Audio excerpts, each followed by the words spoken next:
Welcome to my Man vs Machine guide. This guide is aimed at people who have tours from 0 to 5. It is not recommended for players above that.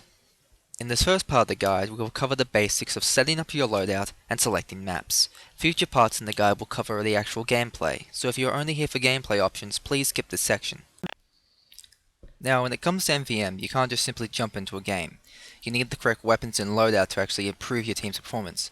A nice little trick I like to do is to have each of my loadouts for MVM set to a different slot on my loadout selection.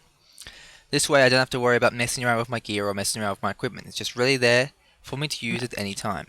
Now our loadouts for our characters are ready, we can move into co-op. Here we can see the choices of main games, Man Up Mode and Boot Camp. Let's look at Boot Camp first.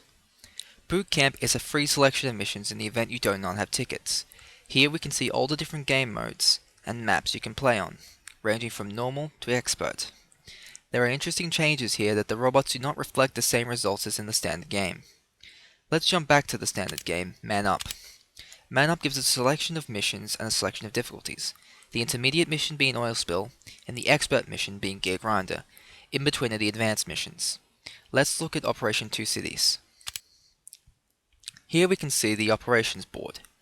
The missions I have completed so far are Empire Escalation. If you want to see all the missions you haven't completed, click on the Only Missions Not Yet Completed tab. This will allow you to get a good feel of what missions are left to do, so you do not accidentally do the missions again. Down the screen you can see how many tickets you have left and how many surplus vouchers you have. Use surplus vouchers at the end of the game to bonus what you would receive as rewards.